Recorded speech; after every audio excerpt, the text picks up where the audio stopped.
이번 주 하나님께서 저희 수정교회에 주신 하나님의 마음은 에스겔 37장 1절부터 10절까지의 말씀입니다. 여호와께서 권능으로 내게 임재하시고 그의 영으로 나를 데리고 가서 골짜기 가운데 두셨는데 거기 뼈가 가득하더라. 나를 그 뼈 사방으로 지나가게 하시기로 본즉 그 골짜기 지면에 뼈가 심이 많고 아주 말랐더라. 그가 내게 이르시되 인자야 이 뼈들이 능히 살 수 있겠느냐 하시기로 내가 대답하되 주 여호와여 주께서 아시나이다. 또 내게 이르시되 너는 이 모든 뼈에게 대언하여 이르기를 너희 마른 뼈들아 여호와의 말씀을 들을지어다. 주 여호와께서 이 뼈들에게 이같이 말씀하시기를 내가 생기를 너희에게 들어가게 하리니 너희가 살아나리라. 너희 위에 힘줄을 두고 살을 입히고 가죽을 덮고 너희 속에 생기를 넣으리니 너희가 살아나리라. 또 내가 여호와인 줄 너희가 알리라 하셨다 하라. 이에 내가 명령을 따라 태어나니 태어날 때에 소리가 나고 움직이며 이 뼈 저 뼈가 들어맞아 뼈들이 서로 연결되더라. 내가 또 보니 그 뼈에 힘줄이 생기고 살이 오르며 그 위에 가죽이 덮이나 그 속에 생기는 없더라. 또 내게 이르시되 인자야 너는 생기를 향하여 대언하라. 생기에게 대언하여 이르기를 주 여호와께서 이같이 말씀하시기를 생기야 사방에서부터 와서 이 죽음을 당한 자에게 불어서 살아나게 하라 하셨다 하라. 이에 내가 그 명령대로 대언하였더니 생기가 그들에게 들어가매 그들이 곧 살아나서 일어나 서는데 극히 큰 군대더라. 아멘. 우리가 하나님 알아가기 시리즈로 말씀 나누고 있습니다. 하나님에 대해서 또 예수님에 대해서 오늘부터는 3주 동안 성령에 관해서 같이 말씀을 나누겠습니다. 우리 신앙과 인생 가운데 가장 중요한 질문들 가운데 이 질문은 거의 넘버원이 아닐까 그렇게 생각을 해봅니다. 여러분은 거듭나셨습니까? 라는 질문입니다. 여러분은 거듭나셨습니까? 이 거듭남이라는 단어는 영적인 단어입니다. 그래서 밖에 나가서 여러분이 예수님을 모르는 사람들에게 거듭나셨습니까? 이렇게 물은다면 아마 그 사람들이 굉장히 혼란스러워 할 겁니다. 이게 무슨 말인가?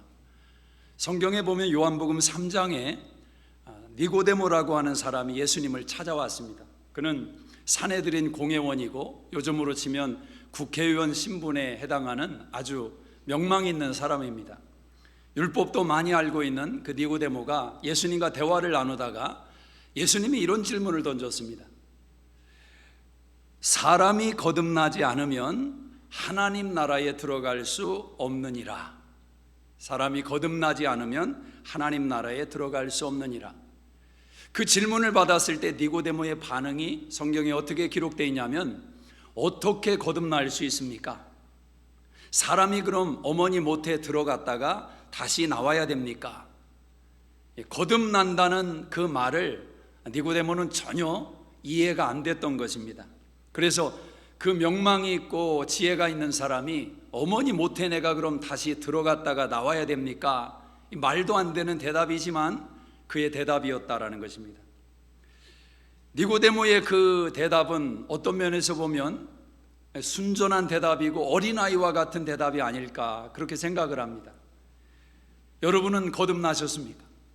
그리고 그 대답에 대해서 질문에 대해서 어떤 대답을 하실 수 있겠습니까? 거듭난다는 말은 다시 태어났다라는 말입니다.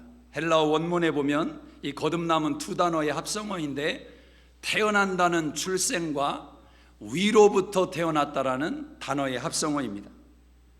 그러니까 거듭남이라는 것은 위로부터 태어난 날을 말하는 것입니다. 우리 모두는 생년월일을 가지고 있지 않습니까? 그 생년월일은 이 땅에서 내가 태어난 날을 말하는 것이고 거듭남이라는 것은 하늘로부터 태어난 날을 말해주는 것입니다. 물론 출생연월은 우리가 다 기억하고 알고 있지만 거듭남의 날을 아는 사람은 그렇게 많지 않습니다.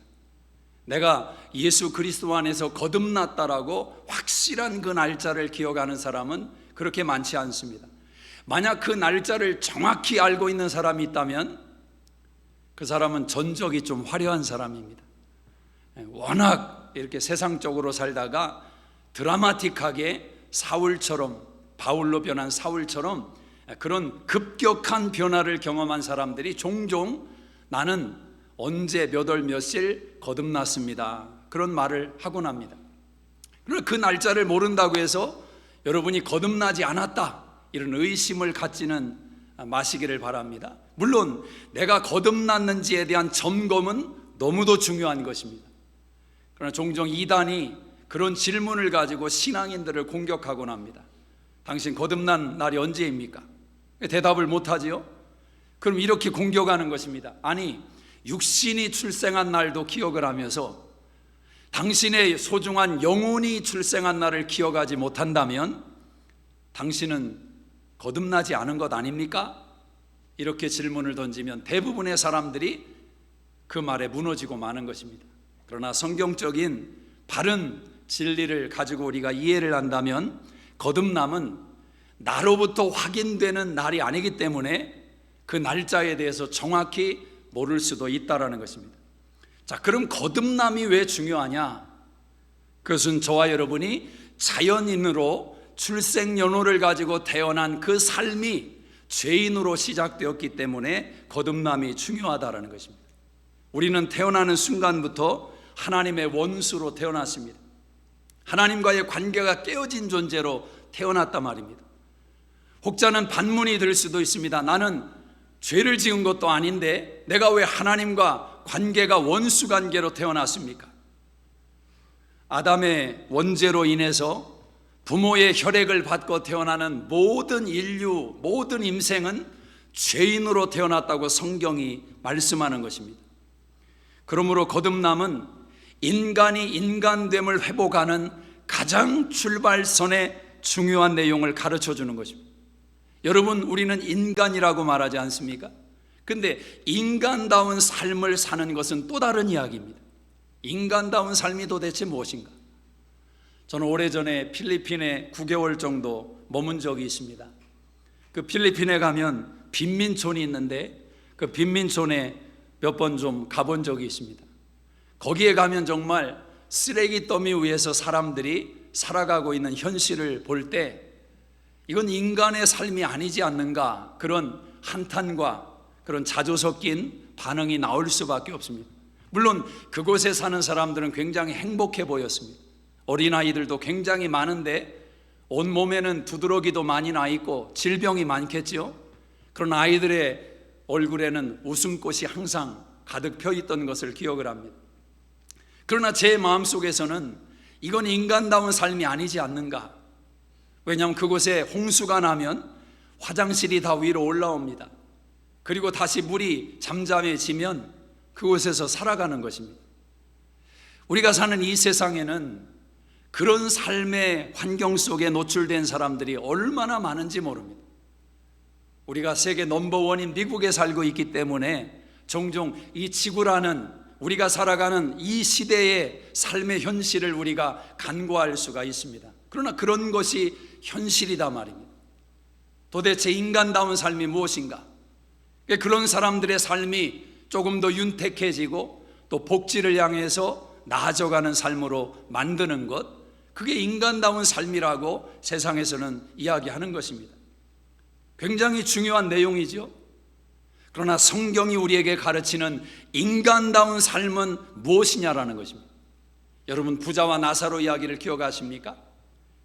부자는 잔치에 잔치를 벌이며 남은 생애를 흥청망청 그 인생을 살아가고 있을 때 나사로는 그 집 대문 밖에서 짐승들이 그 연약한 부위를 핥고 있는 처참한 모습이었습니다.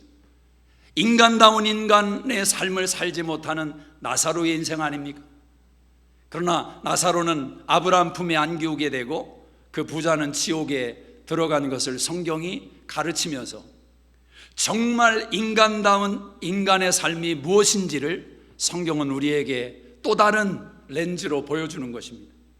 이 땅의 삶의 조건과 환경도 인간다운 삶을 규정하는 우리들의 기준이 될 수 있지만, 성경이 본연으로 우리에게 제시하는 인간다움의 삶의 기준은 다른 데 있다라는 것입니다.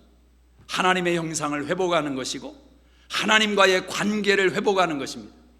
만약 그 관계가 회복되고 하나님의 형상이 회복된 인생이라면 그 삶의 조건이 어떠하면 2차적이다라고 성경이 가르치는 것입니다.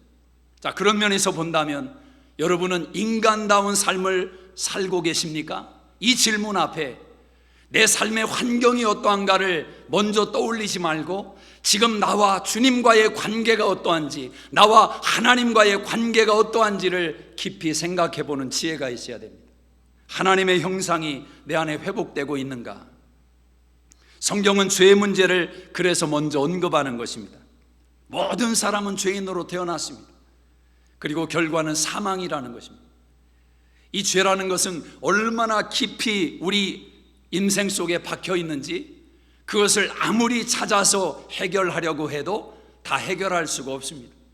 예레미야 17장 9절에 보면 인간의 죄는 사람의 마음을 심히도 부패시켜 놓아서 그 마음의 부패함이 깊기 때문에 도저히 해결할 수가 없다는 것입니다. 시편 19편 12절에 보면 인간의 숨은 허물이 있다라는 것입니다. 내가 내 죄를 찾아내서 다 드러내고 해결하려고 해도 나도 찾을 수 없는 나의 죄가 내 인생 속에, 내 영혼 속에 숨어 있다라는 것입니다. 그래서 인간은 그 죄의 바닥을 만져본 자가 없습니다. 그 깊이를 다 헤아려 본 자가 없단 말입니다. 그래서 성경은 말씀하는 겁니다. 유일한 죄 해결책은 다시 태어나는 수밖에 없다는 것입니다. 적당히 어떻게 새로움으로 만들어갈 수 없는 존재이기 때문에 인간은 다시 태어나는 유일한 방법 외에는 길이 없다라는 것입니다. 부모의 혈육을 받고 태어난 인생은 그 혈육 속에, 아니 그 인생 속에 담겨져 있는 죄의 DNA를 거부할 수가 없습니다. 그래서 우리는 다시 새로운 피를 받아야 되는데 바로 죄가 없으신 하나님의 아들 예수님의 보혈의 피가 우리 가운데 수혈돼야 우리의 인생이 새롭게 거듭난다라는 것입니다. 이 거듭남의 역사는 새로운 생명을 주는 것입니다. 우리가 아이가 태어났을 때 생명이 태어났다고 말하지 않습니까? 살아있는 존재가 태어났다고 고백하는 것입니다. 마찬가지로 거듭남이라는 것은 새로운 생명이 태어나는 것입니다. 오늘 우리가 읽은 본문의 이야기는 여러분이 잘 아시는 에스겔 골짜기의 마른 뼈의 기적의 사건입니다. 하나님의 에스겔을 이끌고 마른 뼈가 있는 골짜기로 가십니다. 그 광경은 처참한 광경이었습니다. 입에 담을 수 없는 처참한 광경 속에서 하나님이 에스겔에게 질문하는 겁니다. 에스겔아, 너 이 뼈들이 다시 살아날 수 있다고 생각하느냐? 이 죽은 뼈들이 다시 사람으로 살아날 수 있다고 생각하느냐? 에스겔이 어떻게 대답을 합니까? 주께서 아시나이다. 주께서 아시나이다. 에스겔의 마음속에 잠깐 들어가 본다면 이렇게도 말할 수 없고 저렇게도 말할 수 없었던 에스겔의 심정이 그 고백이 아닌가 생각합니다. 도저히 내 있는 믿음을 다 끌어올려서 말하고 싶어도 죽은 뼈들을 바라보면서 살아나라고 선포할 수 있는 용기가 나지 않는 것입니다. 반대로 그럴 수 없다라고 말을 하려니 물으시는 하나님께서 뜻이 있을 것인데 하나님 앞에서 할 수 없다라고 말하기도 힘든 것입니다. 그때 가장 지혜로운 대답은 주께서 아시나이다. 우리 이번 주 큐티를 하신 분들은 시편에 시편 기자가 그렇게 고백하는 내용이 있습니다. 주께서 보셨나이다. 주께서 보셨나이다. 어찌 보면 하나님에게 드릴 수 있는 우리의 믿음이 한계가 있어서 내 삶의 현실 가운데 자칫 불신앙으로 치달을 수 있고, 그러나 믿음으로 하나님께 반응할 수 없는 그 적막한 상황 속에서 우리의 반응은 이 대답이 정답이 아닐까 생각합니다. 주님이 아십니다. 지혜로운 대답이고 훌륭한 대답입니다. 주께서 아십니다. 만약 거기에 믿음이 담겨 있다면 주님이 행하실 수 있습니다. 답은 주님에게 있습니다. 그 믿음을 담은 고백이 아닐까 생각합니다. 자, 그때 에스겔에게 하나님이 말씀하는 겁니다. 에스겔아, 너 저 뼈들에게 명의에서 대언해서 다시 살아나라고 선포해라. 그때 에스겔이 순종함으로 그 마른 뼈들에게 선포할 때 그 뼈들이 움직이기를 시작하는 겁니다. 여기저기 널려있던 마른 뼈들이 달그락 거리면서 서로 자기 짝을 맞춰서 움직이기를 시작합니다. 그리고 점점 사람의 형태를 갖추어 가는 것입니다. 힘줄이 생기고 살이 덮이고 또 살가죽이 덮이고 완벽한 사람의 모습으로 그 마른 뼈들이 일어서게 된 것입니다. 그런데 거기에 한 가지 부족한 것이 있더라는 것입니다. 거기에 생기가 없더라. 사람의 모양은 갖추었는데 사람이 아니더라는 것입니다. 인간의 형태는 갖추었는데 인간이 아니더라는 것입니다. 여러분 안에 생기가 있으십니까? 여러분 안에 성령이 있으십니까? 이것이 왜 중요하냐면 어떤 분은 그렇게 말을 합니다. 길거리를 지나가다 보니까 길거리에 시체들이 걸어다니고 있습니다. 시체들이 걸어다니고 있습니다. 저는 그것이 믿음의 고백이라고 생각합니다. 예수를 모르는 자들이 살아있는 것처럼 걸어다니지만 그것은 주님이 보실 때 시체와 같다라는 것입니다. 시체와 같다. 그러나 무덤 속에 놓여져 있는 시체이지만 예수와 함께 무덤 속의 땅에 들어간 심령은 살아있는 자로, 영생하는 자로 하나님 앞에 서 있다라는 것입니다. 여러분 안에 생기가 있습니까? 모양은 갖추었지만 생기가 없습니다. 그때 하나님이 다시 에스겔에게 말씀합니다. 생기야, 불어와서 저 죽임을 당한 자들에게 불어서 살게 하라. 죽임을 당한 자들에게 불어서 살게 하라.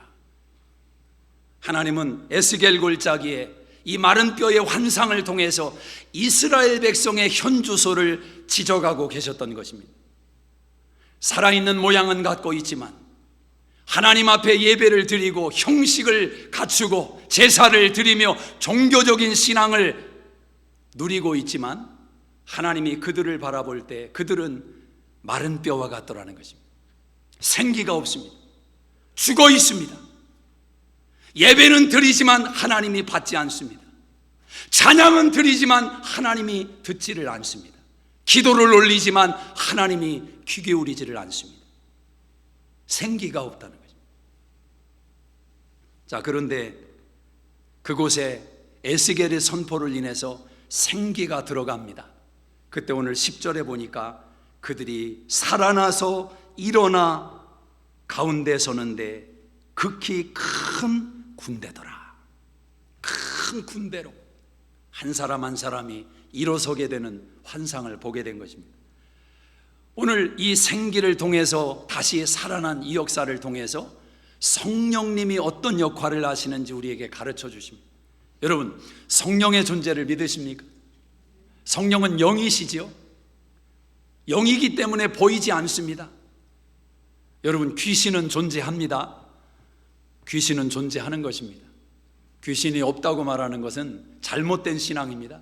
보이지 않지만 영의 세계가 존재한단 말입니다. 성령님은 살아계신 하나님이십니다. 사람 안에는 심리라는 것이 있고 사람의 생각이 흘러가는 심리가 있고 생리가 있습니다. 사람의 몸이 움직여지는 생리가 있단 말이에요. 보이지 않지만 실제 하는 것을 우리가 알지 않습니까? 하나님의 영인 성령도 실제하시는 분.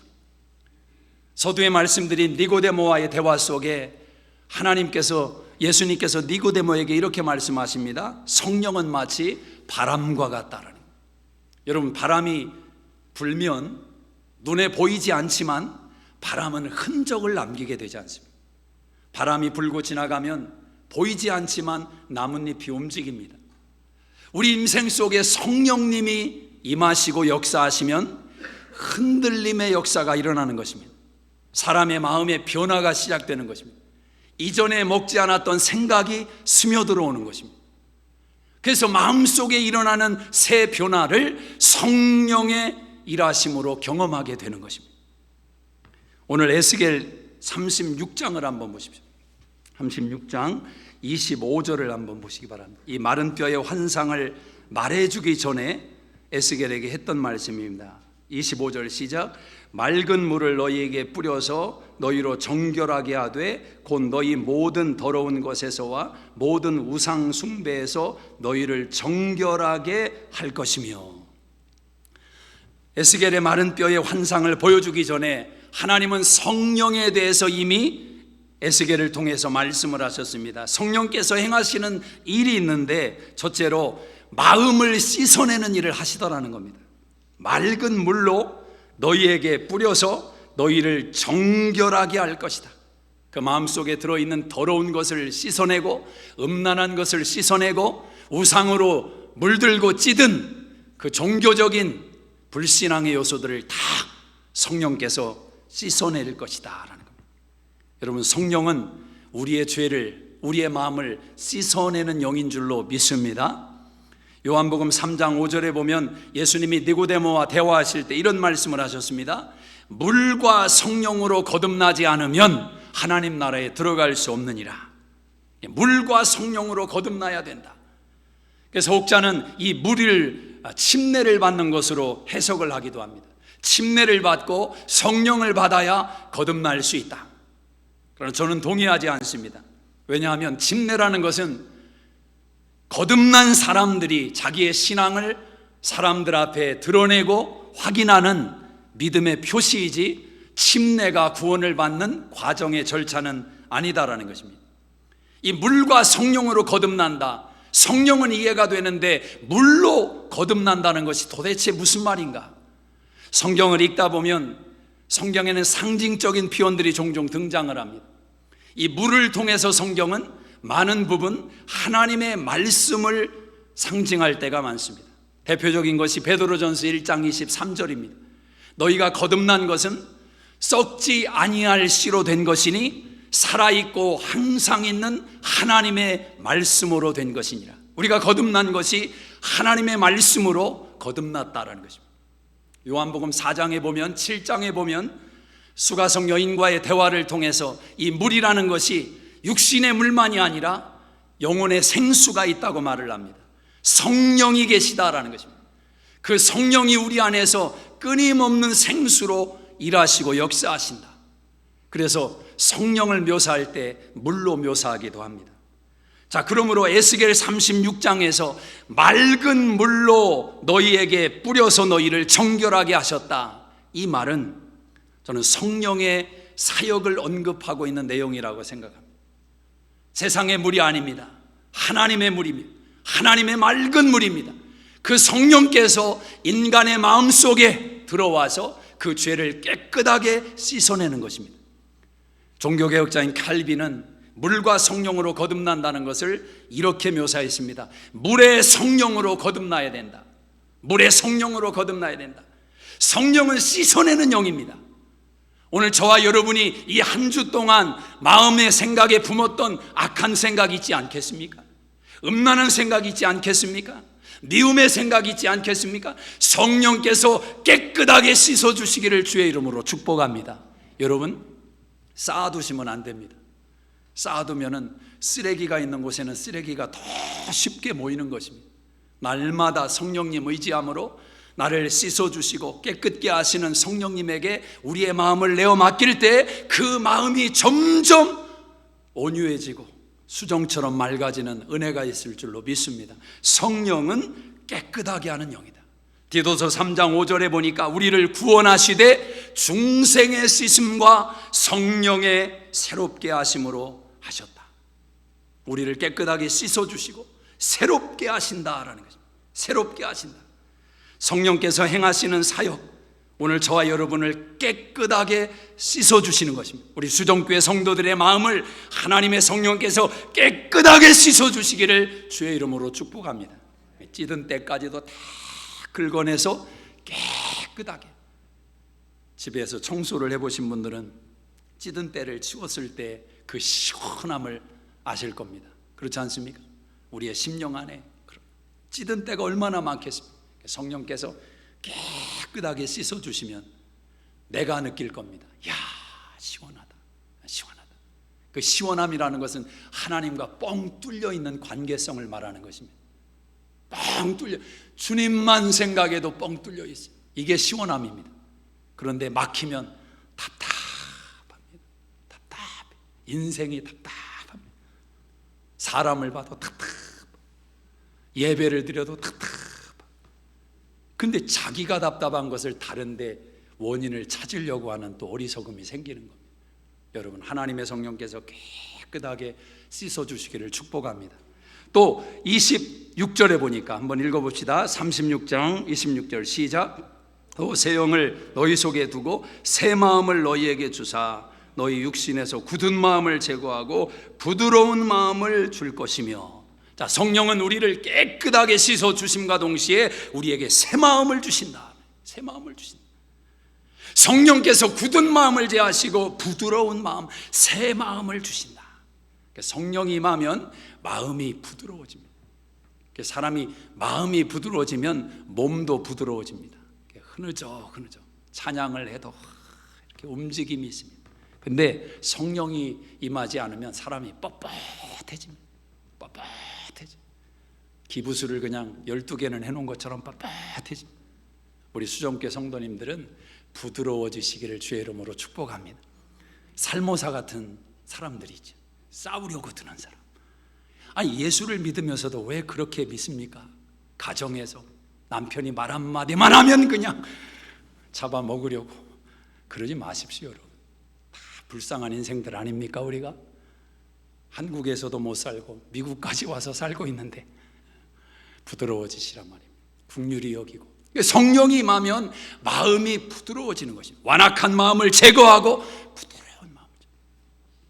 여러분, 성령이 새 마음을 주시면 새 마음으로 보는 것이고 새 마음으로 듣는 것이고 새 마음으로 말하게 됩니다. 사람은 보고 싶은 대로 봅니다. 듣고 싶은 대로 듣습니다. 자기 마음대로 말하는 것입니다. 틀림없습니다. 그래서 성령께서 새 마음을 주실 때 놀라운 변화가 시작되는 것입니다. 저는 중학교 1학년 때 처음 성령 체험을 했습니다. 그리고 중3 때 성령 세례를 받았습니다. 대전의 대성산이라는 그 기도원에서 중고등부 연합 수련회가 있었는데 거기에 참석해서 마지막 날 정말 큰 은혜를 받았습니다. 안수를 제가 얼마나 많이 받았는지 모릅니다. 다들 앉아가지고 막 기도하는데 은혜 욕심이 제가 좀 많았던 것 같아요. 그래서 안수를 더 받으려고 일어서가지고 요란스럽게 기도를 했더니 숫자를 정확히 세지는 않지만 하여튼 많이 와서 이렇게 안수들을 목사님들이 해주셨어요. 안수를 많이 숫자가 많이 받았으니까 은혜를 더 받았다, 꼭 그건 아니죠. 그러나 제 마음이 은혜를 향한 간절함이 그렇게 컸단 말입니다. 여러분, 은혜는 간절함이 있어야 임하는 것입니다. 구원받는 은혜는 전적인 하나님의 은혜로 우리에게 임하여 사로잡는 것이지만 우리가 성수감의 은혜, 축복의 은혜는 간절함이 있어야 받는 것입니다. 간절함이. 성령, 이 놀라운 하나님의 축복의 선물을 간절함 없이 받을 수가 없어요. 여러분, 성령의 충만은 간절함이 동반돼야 됩니다. 하나님이 여러분을 자녀 삼아 주셨어도 저와 여러분 안에 성령이 충만하기 위해서는 간절해야 돼요. 간절. 이게 선진국이 될수록 연구를 해보니까 기독교 신앙이 쇠퇴하고 성령의 역사가 쇠퇴합니다. 성령의 역사. 방언도 쇠퇴하고. 그런데 저기 동남아라든지 저기 아프리카라든지 못 사는 나라 그런 곳에서는 지금도 성령의 역사가, 오순절의 역사가 지금도 재현된다 말입니다. 방언을 받는 사람들이 지금도 생겨나고 말입니다. 그게 왜 그런가? 간절함이 있다 말이에요. 간절함. 물론 그분들이 성숙한 신앙으로 성경의 지식을 많이 알고 성령에 대해서 깨닫기 때문에 그렇게 간절하게 구해서 성령을 받느냐? 꼭 그건 아닙니다. 육신의 삶에 문제가 있어요. 병이 들었어요. 근데 병원을 갈 수가 없어요. 경제적인 문제가 생겼는데 먹고 살 일이 막막해지는 현실이 왔는데 답이 없습니다. 어떻게 할 것입니까? 하나님 앞에 나가서 기도하는 거지요. 내 육신의 문제를 가지고 기도하다 보니까 얼마나 간절합니다. 여러분, 세상에 가장 간절함을 만들어낼 수 있는 건 하늘의 일이 아니요, 인간이 시작할 때는 육신의 일입니다. 여러분이 하나님 나라를 위해서, 전적인 하나님 나라 영광을 위해서 내가 일주일 금식해 봤습니다. 거의 들어보기 어려울 겁니다. 내 삶의 현실의 고통과 이 바닥의 문제 속에서 그 절박함을 가지고 매달리다가 성령을 받고 하나님을 체험하고 신앙이 날개를 달고 올라가는 것 아닙니까? 그런데 우리가 사는 이 미국은 먹고 살만하지 않습니까? 이렇게 좋은 나라가 어디에 있습니까? 코로나를 거치면서 저는 미국은 정말 대단한 나라다, 다시 한번 놀라는 겁니다. 이런 나라가 없지요. 이런 강국이 없지요. 이렇게 좋은 나라가 없습니다, 물리적으로. 그런데 여러분, 영적으로는 과연 어떨 것인가? 내 삶이 편안하고 먹고 살만하고 문제가 생길 때 보험도 있고, 아니 돈도 있고, 그러면 사람 마음속에 하나님 생각 안 납니다. 간절함 안 생깁니다. 성령의 역사가 임할 수가 없는 거예요. 임할 수가 없는 거예요. 임할 수가 없는 거예요. 간절함이 없는데. 간절함이 없는데. 신앙은 끝까지 간절함을 붙드는 것이 키라 말입니다. 키. 저는 20살 때 그때 깨달았던 그게 하나님의 은혜라고 생각합니다. 뭐냐면 부르짖는, 문제가 있어서 부르짖는 게 아니라 하나님을 찾을 때 내 마음이 완악하고 내 마음이 굳어지기 쉽고, 조금만 지나도 이 마음이 도대체 갈 바를 알지 못하는 걸 제가 알기 때문에 주여 부를 수밖에 없는 거예요. 저는 그렇게 부를 것입니다. 그런데 그때 생각이, 내가 공부도 많이 하고 책도 많이 읽고 많이 알게 되고 그런 날이 오겠지만, 그래도 이 기도로 하나님을 찾고 구하면 그나마 오염되는 거 조금 막을 수 있겠지. 그때 먹었거든요, 그 생각을. 굉장히 지혜로운 생각이었다라고 생각합니다. 여러분, 간절해야 됩니다. 간절해야 돼요. 하나님의 은혜를 향한 사모함이 있어요. 먹고 사는 문제로 이제 얼마만큼 됐다면 그걸로 간절함 안 생기니까 다른 간절함, 이제 진짜 간절함을 한번 구해보세요. 나도 한번 성령 체험해보고 싶다. 다른 거 내가 돈으로 웬만하면 다 살 수 있는 능력이 됐는데 도대체가 성령은 안 되는구나. 간절해야 될 거 아니에요. 한번 체험하면 여러분이 누리고 있는 삶의 그 기쁨과 비교할 수 없는 또 다른 기쁨이 주어지는 은혜가 있을 줄로 믿습니다. 여튼 간절히 기도했어요. 그러니까 안수를 많이 받고 그렇게 집회가 끝났는데 이게 멈추지를 않는 겁니다. 방언이 계속 나오는데 절제가 안 됩니다. 그냥 걸어가면서도 줄줄줄 방언이 나와요. 그런데 그날은 마지막 날이니까 더 기도할 사람은 기도하라고 허락을 받았습니다. 그래서 그런 친구들끼리 또 그룹이 모여서 너럭바위에 올라가 가지고 더 기도를 하는. 그러니 그 밤에 얼마나 은혜를 많이 받았겠습니까? 그렇게 다 집회를 마치고 다음 날 이제 버스를 타고 산에서 집으로 돌아가는 길입니다. 산자락을 버스를 타고 내려가는데 차창 밖으로 나뭇잎들이 펼쳐져 있는데, 저는 그날 처음 알았습니다. 나뭇잎들이 춤을 춘다는 것을 그때 처음 알았어요. 춤을 추는 거예요. 나무들이 춤을 추는 거예요. 저를 바라보면서. 제 마음이 그러니까 그렇게 보이는 거지. 제 마음속에 그 순간만큼은 미운 사람이 정말 싹 없어지더라고요. 제가 그 수련회를 왔지만 진짜 미워하는 애들이 있었거든요. 기회만 되면 내가 때려주려고 벼르던 애들이 있었는데 다 씻겨지더라고요. 그리고 또 제 가치관에 급격한 변화가 일어났어요. 중학교 1학년 때 휴거라는 책을 어떻게 읽게 되었습니다. 주님이 재림하는 그런 계시록의 사건이죠. 계시록과 휴거를 같이 읽어가는데 제 집이 옛날 집에 그 방이 산자락과 이렇게 맞닿아 있는 그 문이 있었습니다.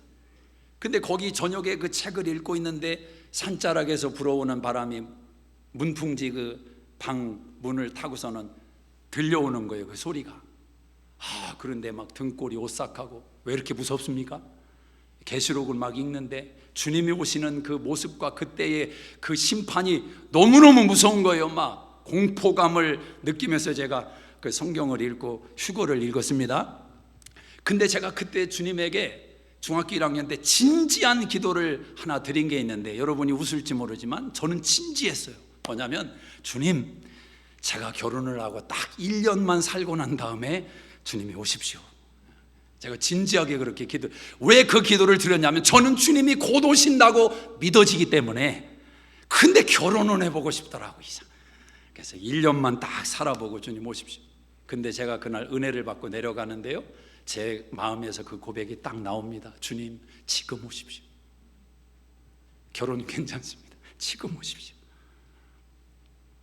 저는 육신의 병은 혈액 검사를 맡으면 웬만한 게 나오지만, 영적인 검진은 이 질문 하나가 딱 해결한다고 생각합니다.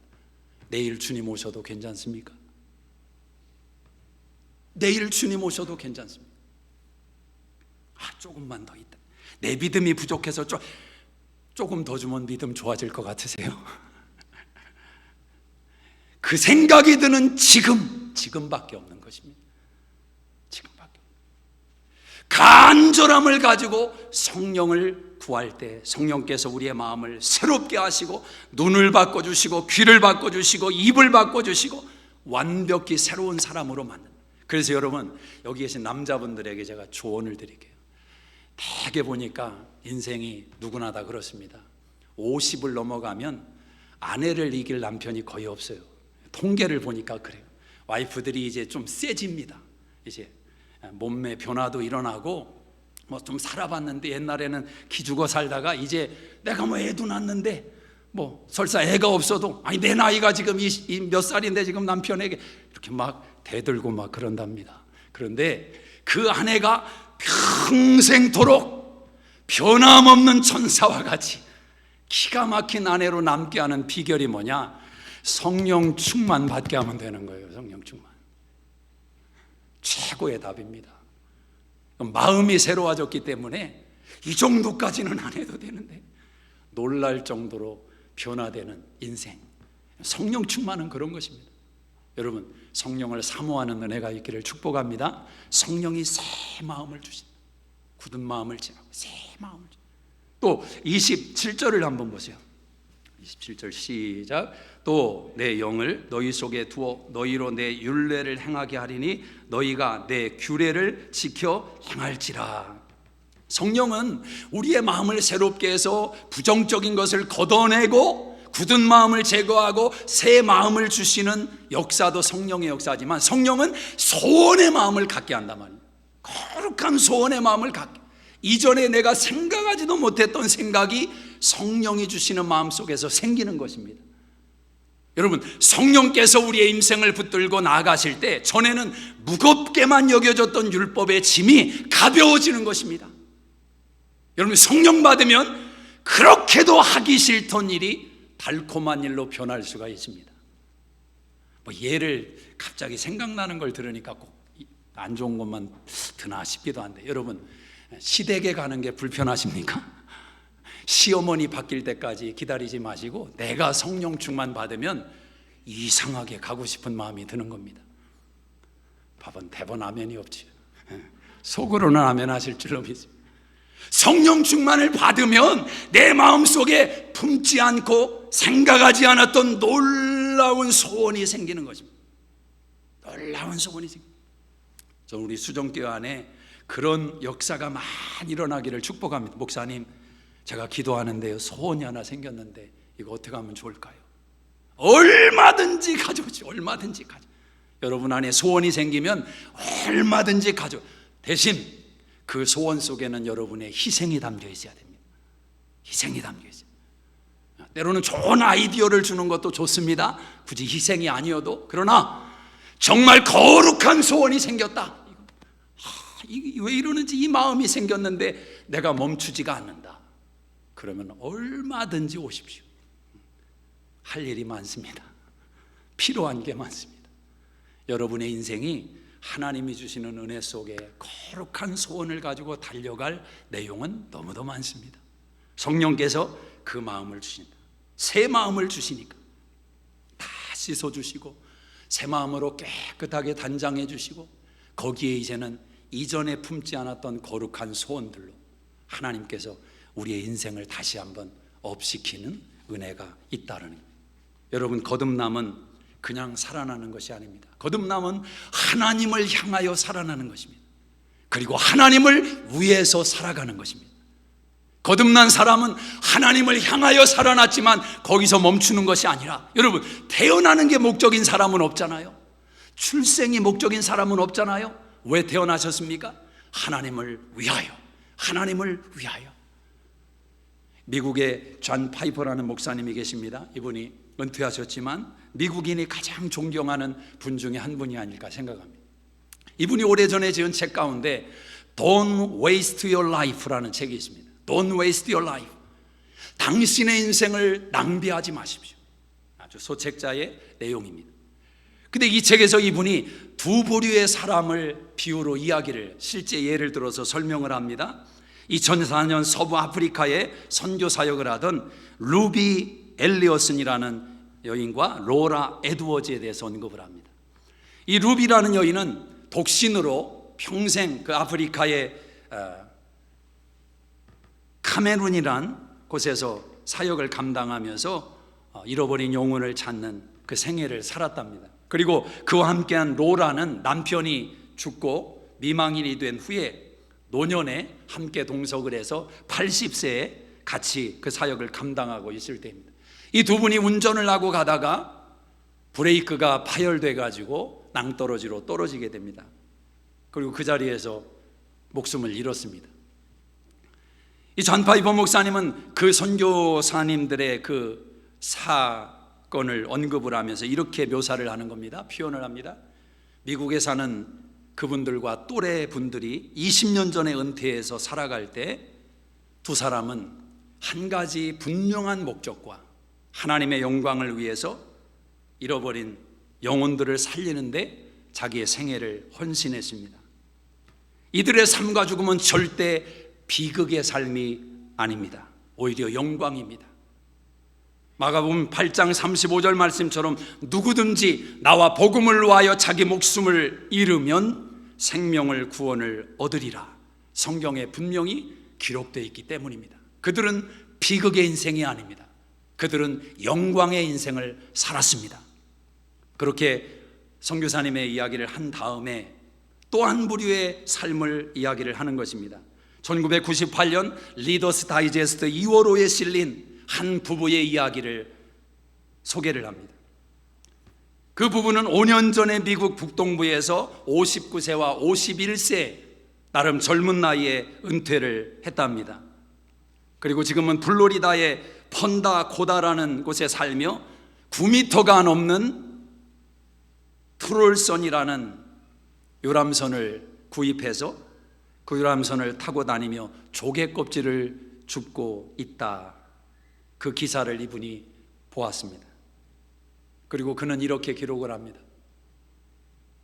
조개 껍질을 줍는 그 마지막 생애의 여정이 끝나고 났을 때 만왕의 왕이신 하나님 앞에 서서, 심판주 앞에 서서 그 트롤선을 타고 조개 껍질을 줍는 생애를 보낸 사람들이 어떻게 반응을 할 것인가. 그는 이렇게 상상을 동원해서 생각을 해봤습니다. 하나님, 여기 우리가 평생 모은 조개 껍질이 있습니다. 이 조개 껍질 보세요. 신기하지 않나요? 존 파이퍼 목사님은 말합니다. 그게 바로 비극이다. 저게 바로 비극이다. 하나님이 주신 고귀한 생명을 붙들고 한 번뿐인 인생을 살아가면서 조개 껍질 수집하는데 그 인생을 다 허비했다면 그게 비극의 인생이고 그게 가장 처절한 인생이다라는 것. 저를 포함해서 여러분 모두에게 도전합니다. 우리의 인생은 우리가 어떤 생각을 갖든 멈추지 않고 질주하며 지나갑니다.